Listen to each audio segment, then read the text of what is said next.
Olá, estamos de volta com o programa Lente Aberta. O assunto agora é História das Epidemias. Comigo no estúdio está o professor de História, Cláudio Dias.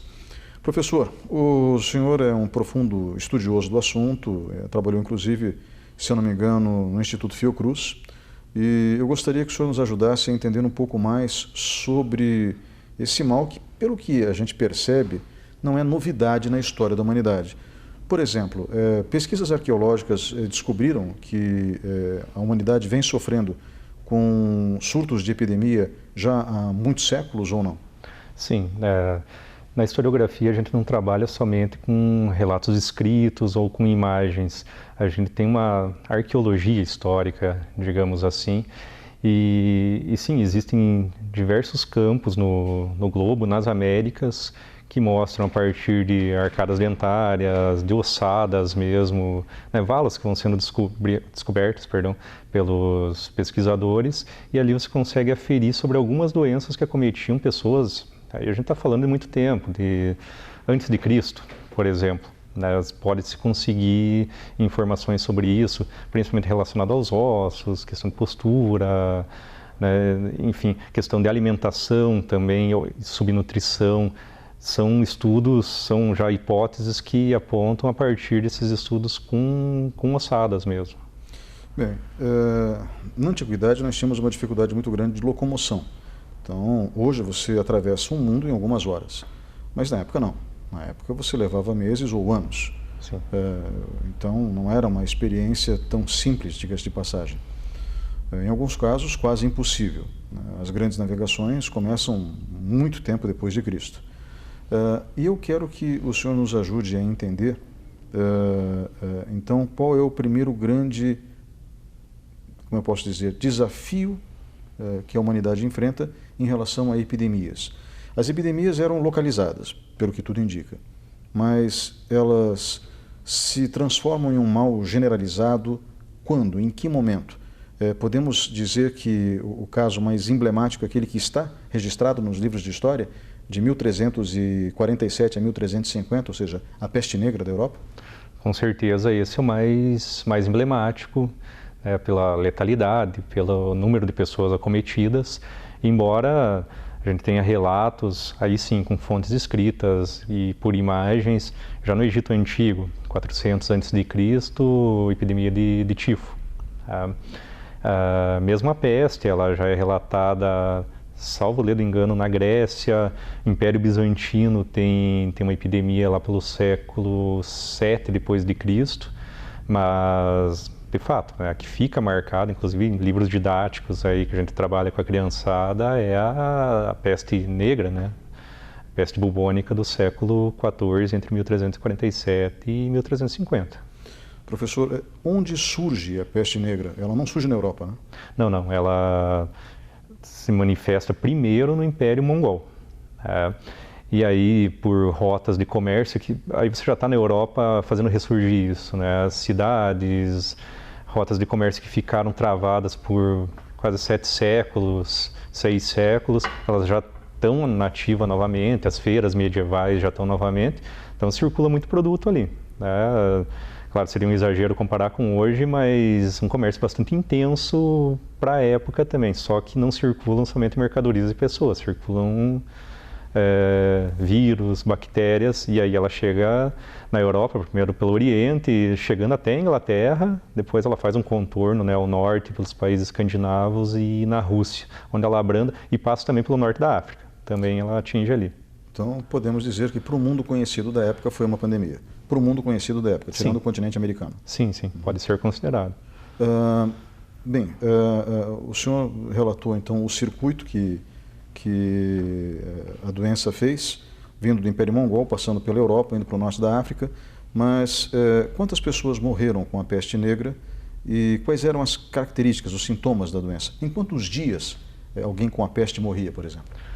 Olha, foi bastante dramático, fora, né, a condição clínica da doença, que são sintomas terríveis, né, com febre muito alta, dores no corpo, a prostração é muito grande, mas ela tem um componente de terror pelo número. Quer dizer, 1/3 da população da Europa faleceu com essa peste. Se a gente transpusesse para os dias de hoje, seriam aí 2,5 bilhões de pessoas, algo em torno disso. Então imagina, no mundo de hoje, a gente ter 2 bilhões de pessoas mortas por uma epidemia. Lá também, né, no século XIV, foi dessa forma. Agora, quantas pessoas morreram na época? 75 milhões. 75 milhões de pessoas? Sim, uma população de entre 225 e 250 milhões de pessoas, né, que se conhecia ali, morreram 75 milhões. É muita gente realmente. E você tem uma característica marcante nessa epidemia, assim como acontece em outras, que é uma marca física, né, que é o bulbo. Uma inflamação, um inchaço muito grande que acomete as axilas, a virilha, podendo estourar também quando, né, avança a doença, né, que não tem um prognóstico bom, né, ela mata em alguns dias, porque ela é muito intensa, mas esse sinal que deforma realmente, ele deforma a pessoa, ele é muito doloroso pelos relatos que a gente tem até da própria medicina, e ela dá essa marca de terror, as pessoas ficam com medo, lamentavelmente acabam, até naturalmente, mas lamentável também, vendo a pessoa que está com aquela doença como algo repugnante, porque transforma totalmente o indivíduo. Esse bulbo, essa inflamação tem que tamanho mais ou menos? É grande, é grande, a gente pode comparar com uma fruta pequena, uma maçã, uma laranja, é um inchaço muito grande porque os sintomas são muito, né, intensos ali, então ele também incha demais, realmente. Então, daí vem o nome peste bubônica, por causa dos bulbos. Exatamente. Mas e o outro nome, peste negra, por quê? Um segundo estágio da peste bubônica, quando já está instalado na corrente sanguínea, acontece, acometendo diversos órgãos, a gente tem uma hemorragia bastante severa, e isso faz com que escureça a pele da pessoa. Então daí, né, comumente ficou chamado de peste negra.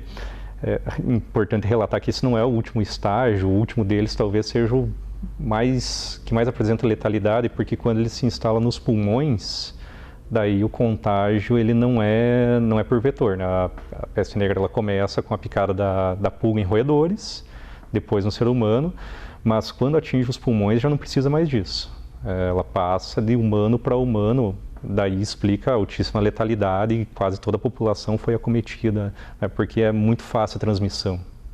Mas a doença vinha do rato ou vinha da pulga que estava no rato? Não, a pulga ela funciona como vetor. Quem tem a doença de forma assintomática são alguns roedores, o rato é um deles, pode ser coelho também, né, mas o problema é quando a pulga pica esse animal, pega... Doente. Exatamente. Doente, embora não manifeste. Né? No animal, no corpo animal, ele não causa problemas, né, naquele organismo. Agora, a pulga indo lá, picando um humano, aí é bastante complicado, porque o nosso organismo, ele não, na época principalmente, não tinha defesas contra isso. Daí gerou o que gerou, né? Bem, nós tínhamos um volume muito grande de ratos, eu imagino, na Idade Média, porque os hábitos de higiene na Europa medieval eram horríveis. Eles tinham, inclusive, tido uma decadência em relação à história do Império Romano. No Império Romano, você tinha um sistema de canalização de água saudável, potável, você tinha rede de esgoto, o que é praticamente abandonado na Idade Média. As pessoas viviam no meio da sujeira, um ambiente perfeito para a proliferação de ratos, eu imagino. Ratos que vieram, como o senhor indica, ou pelo menos foram contaminados por animais doentes vindos do Império Mongol. Né? Em caravanas comerciais, provavelmente, porque era uma rota de comércio que passava por ali. Esses elementos conjugados fizeram com que a doença se manifestasse muito, ou seja, a falta de higiene colaborou no processo. Naturalmente. A gente está falando aí de séculos atrás, por exemplo, a gente não pode julgar essas pessoas, era a época em que elas viviam, mas o banho mesmo, isso que, né, para nós é tão costumeiro hoje em dia, banho diário, ele surge ali no século XVIII e às vezes com banho anual. Então o sujeito tomava banho público, inclusive, né, no século XVIII uma vez por ano. Então antes não tinha essa prática. As próprias moradias, a forma como a gente conhece hoje de divisão, né, e a questão sanitária, mesmo banheiro, cozinha, também não, era um cômodo somente. seja no campo ou seja nas cidades que estavam já reflorescendo no século XIV. Então, principalmente uma população mais pobre, camponeses ou já urbana, viviam muito próximas. No campo viviam junto com os animais, era costume também, não tinha essa separação, essa evidência de um risco, né, de viver tão próximo do animal. Então, mesmo sem saber, essas pessoas não podem ser julgadas, evidentemente, mas isso concorria para a propagação de doenças de uma forma muito mais rápida. Professor, como que eles conseguiram superar a peste negra, que no intervalo de 3 anos, apenas 3 anos, matou 75 milhões de pessoas? Olha, isso na Europa, né? Sim, sim. Provavelmente esses dados não são mais, não tem como encontrá-los, mas possivelmente foi mais pessoas, inclusive, né? A gente imagina a Rússia, por exemplo, deve ter, né, acometido muitas pessoas, né? Mas na época não teve uma terapia satisfatória a isso, né? Os médicos do período usavam sanguessugas, por exemplo, para fazer reequilibrar os humores do corpo, porque isso era uma das teorias da época, né, que o desequilíbrio dos humores, os fluidos que nós temos no corpo causava a peste.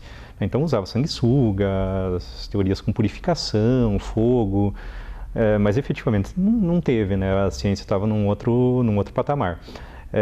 Possivelmente ela passou após 3 anos pela própria baixa densidade, porque matou tanta gente, você não tem a propagação pelo ar, né? Os próprios roedores, né, não têm onde viver também com poucas pessoas nas cidades e no campo. Isso fez com que não propagasse, acredito que uma das formas foi isso, né? Você não passava mais de humano a humano, ou mesmo os animais passando para o humano, e também a própria aquisição de defesas. Isso é comum em epidemias, as pessoas se contaminam, alguns não demonstram sintomas, elas têm defesas àquilo, aí vai gerando anticorpos e as pessoas vão conseguindo se tornar resistentes também, né, àquela bactéria ou aquele vírus, enfim, e aí ela deixou, né, naquele momento, de acometer as pessoas. Apenas para encerrarmos esse bloco, professor, a peste negra causou estragos consideráveis neste momento, mas ela volta ao longo da história em outros episódios, né? Na Inglaterra, no século XVII, tem uma epidemia muito grande, mata muita gente.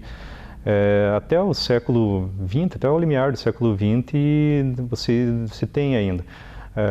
Contudo, no final do século XIX, você já tem a identificação do agente etiológico. Você tem os remédios, produção de soro. Aqui no Brasil era produzido em Manguinhos, no Rio de Janeiro, com Oswaldo Cruz, em São Paulo também, com Adolfo Lutz. Então aí você já tem um outro quadro, você tem, né, a terapia para isso. A gente tem casos ali no Rio de Janeiro, que era a capital à época, 100 casos em 1900, 200 em 1901, até 1905 tem relatos, mas todos com tratamento. Atualmente a gente tem aí mais de 30 anos no Brasil com 2 casos somente, o último óbito na década de 80. É uma doença atualmente extremamente controlada, não oferece riscos, assim, porque a medicina está em outro patamar, né? Professor, obrigado pela participação nesse bloco. Nós vamos agora para um breve intervalo e voltamos em instantes.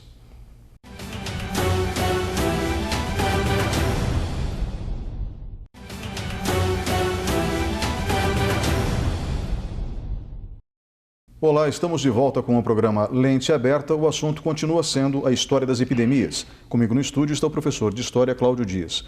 Professor, no bloco anterior, nós falamos sobre a peste negra.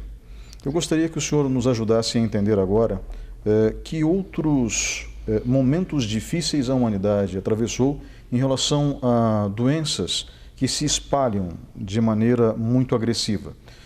Nos livros de história, normalmente existe um hiato, um pulo muito grande da peste negra no século XIV para a gripe espanhola no século XX. Isso é correto? E nesse caso da gripe espanhola, realmente uma pandemia, ou seja, afeta todos os continentes, incluindo o continente americano. A gente tem nesse meio tempo também outras, né, epidemias, varíola, cólera também aqui no Brasil, mas emblemático para o mundo, aquela que fica, né, em toda a região do mundo hoje, se for dialogar, junto com a peste negra, é a gripe espanhola, de fato, de 1918. Ela atinge todo o globo, aí sim, né, é uma pandemia realmente. A Oceania é atingida com letalidade de 60%, 70%, é dizimada a população na Oceania.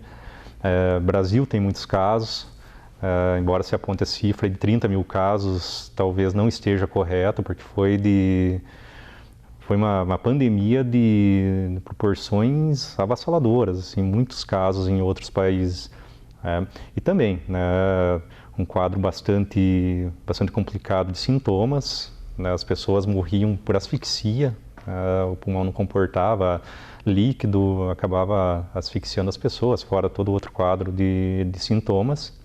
Então, uma doença bastante complicada e atingia principalmente jovens. Diferente do que a gente está vendo hoje, ela atingia pessoas na faixa de 20 a 40 anos.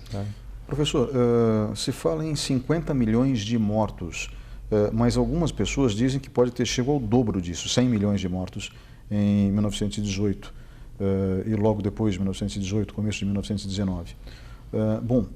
Foi tanta gente realmente que morreu? O senhor falou que a Oceania, por exemplo, foi devastada, né? E o vírus? Era o influenza? O mesmo vírus da gripe que a gente tem hoje? Sim, numa forma diferente, né?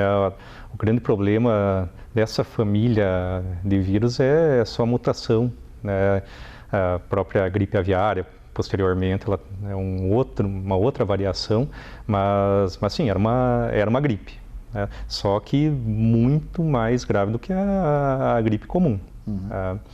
E sim, né, eu acho que no mínimo 50 milhões. A partir daí, claro, é muito difícil se tabular dados, principalmente em se tratando de 100 anos atrás, mais de 100 anos atrás. Né, você pegar todo o globo e ter uma certeza, né, fidedigna mesmo, foram 100, foram 80, 150, mas acredito que a partir de 50, o que na época já representava uma população muito, muito grande, a gente pode confiar. E também matava-se muito rápido, como no caso da peste bubônica. A peste bubônica matava em 7 dias. E a gripe espanhola em quanto tempo? Era muito rápido, acometendo indivíduos entre 20 e 40 anos, principalmente aí um paradoxo, né, mais saudáveis, a reação do corpo é muito exagerada. Por isso que os pulmões enchem de líquido, né, agora não me recordo se são infecções que causam, né, mas por conta teu corpo reagir de forma extrema, muito mais do que necessitaria, na verdade, ele já causa todos os sintomas, acomete outros órgãos que não o pulmão, mas principalmente o pulmão, e aí a questão da asfixia, a gente só imagina que deve ser uma morte terrível, né, lamentavelmente. Você já morre sem ar, né? Sem ar, ela tranca tudo, né, tua traqueia, enfim, outras partes, né, da garganta e infelizmente morre por asfixia. O senhor falou de outras infecções e epidemias ao longo da história, nesse intervalo de 600 anos, entre a peste negra e a gripe espanhola. Para início de conversa, o nome gripe espanhola, a gripe surgiu na Espanha, não? Não, ela surge nos Estados Unidos. Nos Estados Unidos? Nos Estados Unidos, Fort Riley. A gente está no período da guerra ainda, Primeira Guerra Mundial. Então a primeira onda, ela tem uma duração de 2 a 3 meses em 1918 e está tendo a Primeira Guerra. Os Estados Unidos, que haviam acabado de entrar na guerra, recrutam e enviam para a Europa. É assim que ela chega lá. Tá? E daí, nessa primeira onda, ela era muito mais branda, muito mais tranquila e acometia pessoas até com mais idade. Quando ela chega na Europa, vem a segunda onda, principalmente no fronte de batalha, e nessa transição de fim de guerra, né, para a paz. Aí que ela começa a acometer indivíduos jovens, né, de 20 a 40 anos. O nome gripe espanhola ele fica porque a Espanha não participou da guerra. Ela era neutra, né, então não tinha censura de guerra. Você podia fazer os jornais falando o que bem entendesse. E quando chegou na Espanha, eles divulgavam. Por isso que, como só se falava na Espanha, ficou gripe espanhola. Inclusive o rei foi acometido também, né? Então ficou gripe espanhola, mas não, de fato ela não surge sequer na Europa, né? Ela é dos Estados Unidos. Mas aproveitando de novo a sua primeira intervenção nesse bloco, o senhor fala de 2 pontos muito interessantes. Primeiro, a questão da varíola, né? A população nativa das Américas, os indígenas americanos, tanto da América do Norte quanto da América Central e do Sul, eles morrem aos montes por conta do contato com o homem branco e das doenças que o homem branco trouxe. Entre as doenças, gripe. Mas não foi a gripe que mais matou indígenas, foi a varíola, né? Foi a varíola. A varíola efetivamente é conhecido, esse processo, né? Até, você veja, 1500 a gente tem vindo portugueses para cá, né? A partir de 1530, mais ou menos, se tem uma tentativa de ficar aqui no Brasil. Então, em 150 anos, 1650, já há estimativas que toda a população já tinha sido contaminada aqui no Brasil e nas Américas. E com uma taxa de letalidade absurda. Assim, no litoral brasileiro era normal, teve uma epidemia em 1563, 64 no Brasil que matou 30 mil nativos, assim, de uma hora para outra. E, novamente, a questão de subnotificação, a gente nunca vai saber quantos realmente matou, mas aqueles que iam para o sertão fugindo de guerras e toda a tentativa de catequização e de aprisionamento, né, possivelmente também tiveram, então, um número muito mais alto. E sim, né, teve muita morte por varíola de nativos porque não tinham anticorpos, né, não tinham desenvolvido na Europa, já aconteciam há séculos, né, a varíola. Então, apesar de terrível, você tem pessoas que escapam a esse processo. Na África também. Aqui não, né? Nunca tinha entrado em contato nem com um vírus atenuado de varíola. Então, para conseguir se defender daquilo, não tinha para os nativos, e a mortandade, há quem diga que ela concorreu junto com as próprias guerras, catequização, né?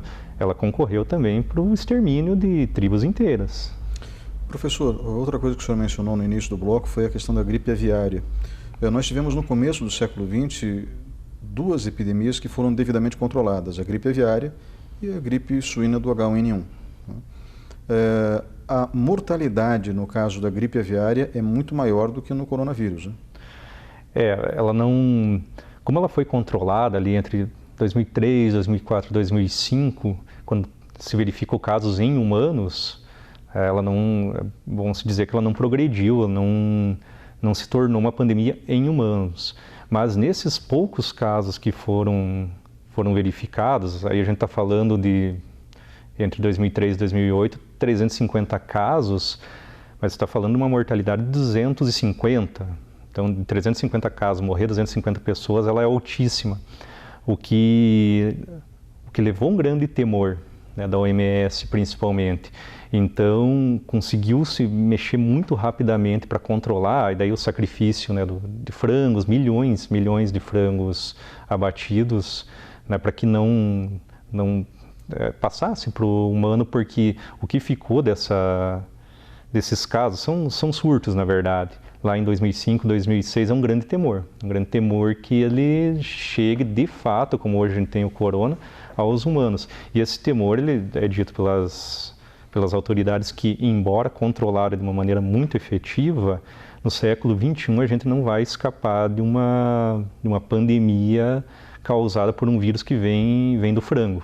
Então, os temores e quase certeza, a OMS tem um núcleo da OMS só para lidar com isso, né, nos países. Tem um escritório central, né, na Europa, mas trabalha em todos os países. Mas mesmo com esse controle, que é muito efetivo, diga-se de passagem, há quase certeza que, infelizmente, a gente vai enfrentar aí até 100 próximos anos uma pandemia dessa, e aí a gente teme por ser uma catástrofe. Tem remédio para isso, mas não são remédios assim que vão salvar a todos, né? Existem 2 remédios para essa epidemia, né, para esse vírus.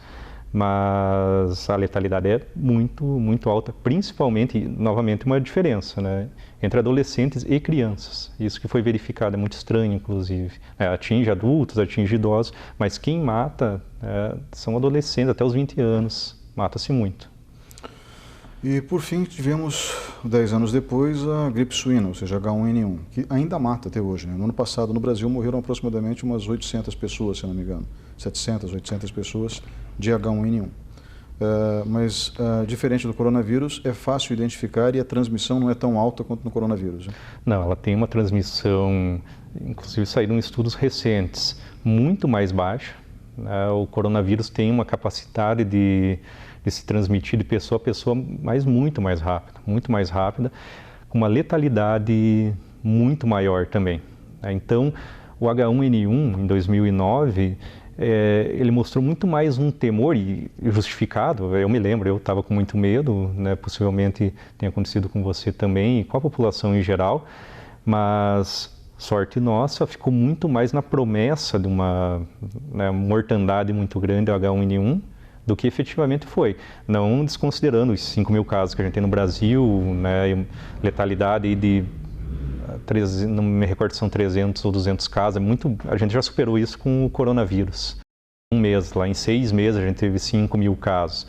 Claro que é terrível para a população que viveu lá, era terrível, a gente teve uma semana que ficamos em casa, em quarentena e tudo mais, mas ela ficou muito na promessa, sorte nossa. Ela não vingou como essa que a gente tá vivendo, que infelizmente está colocando a gente em quarentena, comércio fechado e tudo que a gente está vendo por aí.